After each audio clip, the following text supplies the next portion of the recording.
All right, welcome everyone to the Serious Angler Podcast, where, as always, our main course for you will be talking and hopefully teaching you more about bass fishing. But of course, that does not come without a distraction or 10 here and there. Whether you guys are here to learn or just hear some bass and banter, you guys are in the right spot. As always, I'm your host, Bailey Eichbrett, and unfortunately, on today's episode, we are without the Bassin Captain and we are without Idaho's finest, Mr. Adam Deacon. They both have some busy weeks, some family stuff going on. So you guys are stuck with me rocking the solo pod for today's episode. We have multiple, believe it or not, 6 to 7 different guests lined up for shows going forward. But had nobody, well, I take that back. We actually had somebody lined up for this week. Unfortunately, they had to bail, more family plans. So essentially, the gist of this week's episode was I got bailed on.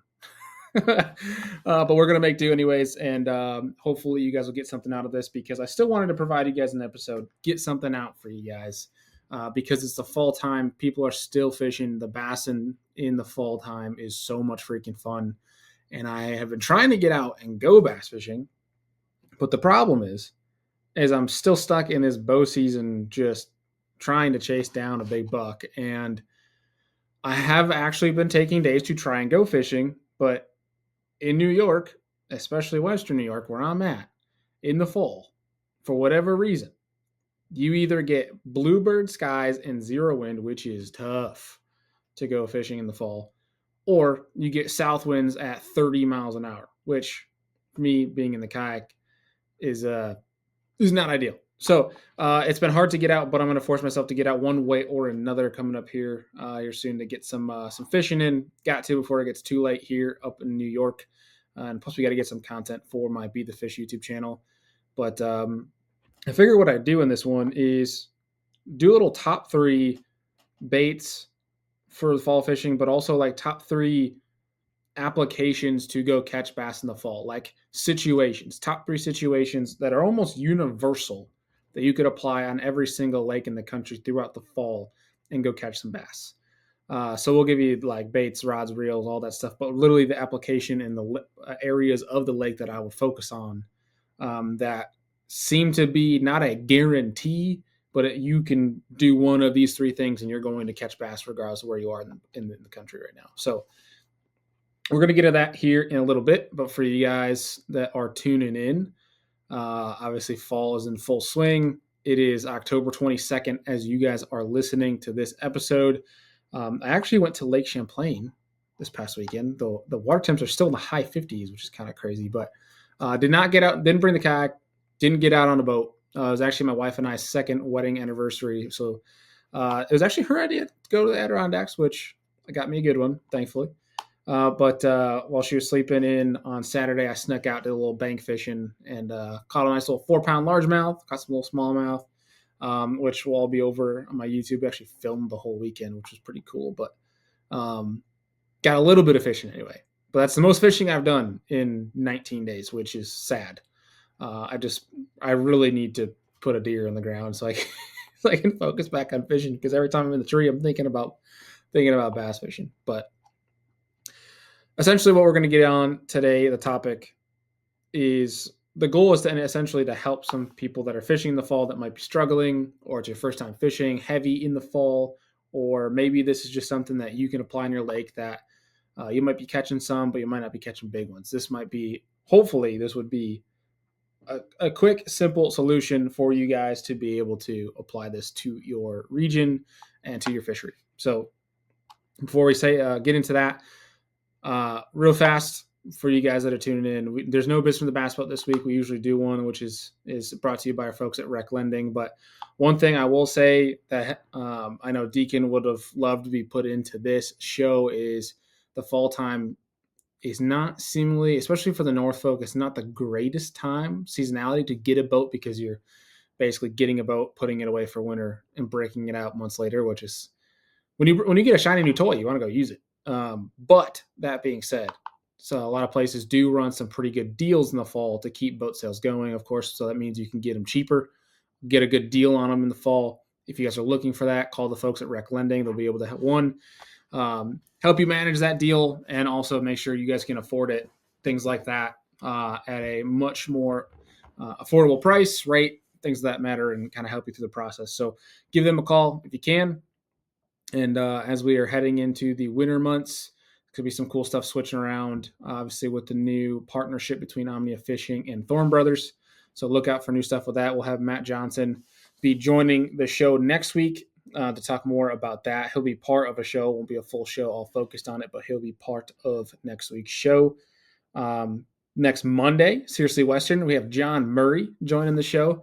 So that's going to be pretty cool. Deacon and I are going to have him on the show, as well as Wednesday show next week. We'll have obviously Matt Johnson from Omnia Fishing be part of it, but the main show will be Justin Lucas. So we got Justin Lucas joining the show, and we have a new Real Biology in a couple weeks as well with Texas Parks and Wildlife.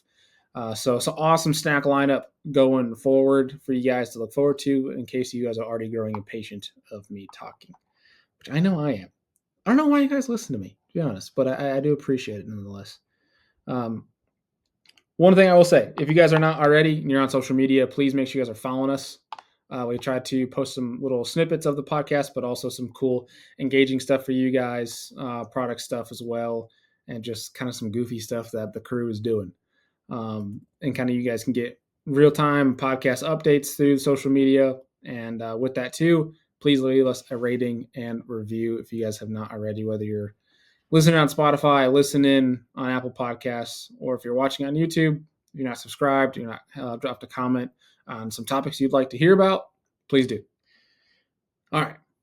Now that we've gotten some business out of the way, kind of had the spiels that we got to give you guys. We got to reiterate this stuff because you never know if it's their first time on the show. And if it's your first time on the show, I apologize. This is your first episode because you're stuck with me by myself. Usually it's a lot better when I got the two knuckleheads with me and a guest that we actually get on because they actually know what they're talking about. But that being said, number one, fall time, water temps are dropping. Obviously, air temps are dropping. Leaves are changing, especially for us in the North Folk, which is a great time to go fishing because it's beautiful views. But in the fall time, everything's kind of changing. Fish are kind of condensing. Fish are feeding up. A lot of the times there's like a weird time as the water temperatures start to fall. The fish seem like they're always looking up. They're feeding up, chasing bait.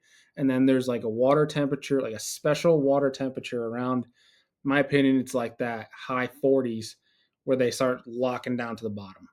They'll still feed up on bait, but it's when your bottom bait's like a jig and a Ned rig, things like that. Your crawfish imitators do really well. They kind of almost excel more than getting those fish to come up and eat something that is like a shad imitation. So that is what's happening right now in the fall, especially for us. I know some folks down in the South, you guys are still in some late summer patterns, early fall patterns, transitional patterns. So hopefully this replicates as we go forward. But like I said, these three are very universal. You can apply them anywhere in the country. And the first one, kind of talked about it a little bit already, is a football jig. And football jig catches them year round, but football jig in the fall time, finding the steepest part of whether it's a bank, whether it's offshore structure, a hump, a rock pile, finding things, especially this is where mapping is critical, finding the steeper banks. For whatever reason, in the fall, bait stacks up on the steeper banks. They're easier for the fish to corral that bait on that steeper bank and be able to ambush. So steeper banks is what I like to key in on anyway in the fall time. So whether that is literally a bank of like a shoreline that's connected to the shoreline, or where I'm looking at like Lake Master VX and I see there's an offshore hump. Well, obviously this hump could be large, could be small, and I am looking for where the topographical lines are the most stacked up, most condensed, because the tighter they are, the steeper that break. And that is where I'm going to be targeting that with a couple different baits, but the football jig especially. Typically half ounce to 3/4 ounce is what I'm going to go to. So that way you're maintaining that bottom contact, being able to really slowly drag that along bottom. That is key. So finding those sharper breaks, you can even have that with be like a bluff type bank. Bluff walls are a great thing to focus on in the fall as well. Which that could be a whole nother freaking episode just on bluff walls. But target those steeper banks, whether it's connected to the actual bank, or steeper breaks, not banks. But you could target the steep banks. You guys are getting know what I'm getting at. Target that less gradual, steeper topographic structure with the football jig. Typically, I'm going to throw up here in the north. I'm throwing like a Beast Coast open water sniper or the mini Dozier. That's what I like to throw. If I'm down south where I have some much bigger fish around, I'll throw the Queen Tackle Tungsten Hammerhead, which has a rattle inside, a much bigger hook in it. And obviously, those are two completely different jigs, which apply to two different completely different setups to throw them on, two different lines, things like that. But like the open water sniper is you can't go wrong with it, especially this time of year. Largemouth, especially smallmouth, it's a killer. So find some of that stuff that's hard bottom, steeper bank. You will at least run into some bites. And if you're not doing this yet, you might run into some big ones. That could be the difference maker. The next one, kind of pretty simple, but especially for anyone that has grass in their fishery, is right now grass is becoming more and more condensed, just like the fish are, meaning it's dying off because the falling water temperatures. Grass is dying off, and therefore you're going to have less and less pockets of healthy grass. So that's why it's super imperative to find the healthier, green, more oxygen rich grass, because that is going to be a fish magnet this time of year. The colder it gets, the more important it gets. And you could throw a multitude of things, but as those water temperatures fall and those fish stack up in those smaller clumps of grass, throwing a jerk bait past it and then working it along it can be freaking killer, because you can, especially, I've noticed this, it works great on your typical days that in the fall are awesome. When you have wind, you have some overcast, but on those days that even when it's bluebird and it's sunny and it's like it's beautiful outside, but usually it isn't for the greatest fall fishing, I've noticed that this application can still work pretty well. There might be a little bit more slower to come over the jerk bait, but especially if you have clear water, noting where those clumps are, and this is where actually having a good pair of sunglasses like Hobie Eyewear. I use my blue fins and the Sightmaster lenses from Hobie Eyewear to see where those clumps are. And obviously, you don't cast into the clump or past like the clump and drag into the clump. You cast past it and parallel to it. So just right next to it. And if you hit some of the leaves when you're working that jerkbait, that could be even better because you could snap it out of there and that causes a reaction strike. But bringing it along and working that jerkbait slow, and you can kill it and make that jerkbait suspend and almost look at that clump. And that can get you some bites, even on those bluebird days where it might not make sense, but it just works. So target that last standing grass. You can do this with a chatterbait. You can do it with a spinnerbait. You can flip some of them. I know, like on Gunnersville, you can go punch some of that stuff in the winter time. So it's last standing grass is always a good thing. If you can still find the last remaining grass, you will find especially largemouth. For us northern folk, where you have some smallmouth fisheries, that is where they're going to be. So key in on some of that last remaining grass. Now, another shallow one for y'all. I mean, none of this stuff you even really need technology for. Literally, the only thing, obviously, the grass clumps, side imaging could be a big help, but usually it's just an eyeball thing. And then the football jig stuff, that's all mapping. You don't need anything else beyond that. Obviously, the side imaging and stuff can help you find rock piles, but for the most part, you could just use mapping and find those steeper breaks and fish them. But this was the last one. Wood docks for my shallow folk. Wood docks are freaking killer in the fall because typically wood docks are permanent. They're not being taken out. At least for a lot of us northern folk or anybody that have lakes that freeze over, typically docks are being taken out, or they have already been taken out, being that it's October. But they take docks out. The wood docks stay in year round. It's pretty hard, obviously, to take a wood dock out and put it back in every year. So, meaning typically you're going to have harder bottom on wood docks, which creates an environment that is more susceptible to vegetation growth, which obviously attracts the bait fish, attracts the crawdads, attracts bluegills, which attracts bass. So Obviously, not every stretch of docks is created equal, but wooden docks, if you can identify wooden docks, those are killer in the fall time, regardless of any condition. But typically, too, if they find those bluebird days, go find those wooden docks. But I think regardless of the conditions, go fish those suckers because they're going to have bass on them. Typically, it's one where you can just take a chatterbait, take a spinnerbait, take a swim bait, flip a jig. You can keep it rather simple. You can go big as you want, throw a glide bait along there. Just typically what you would work a dock with, go work it in the fall on wooden docks. And this is where, especially if it's a lake that you fish a lot, mark those docks. Because typically, while they're great in the fall, they'll be great in the spring, the early spring. I mean, there's literally times in some of the wooden docks that I have fished that early spring, like I'm talking 41, 42-degree water temps, where I have seen upwards of 30 to 40 bass on one dock. Because one, it's one of the few docks that are in, but two, when you have sun, when the water's that cold, the wood heats up. The wood gets warm, which obviously warms the water to an extent around it, which attracts those fish.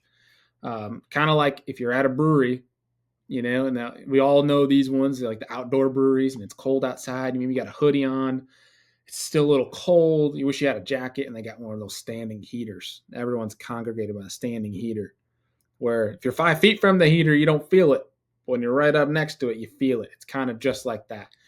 So those wooden docks can act as such as you get into the fall and temperatures keep dropping water temp wise.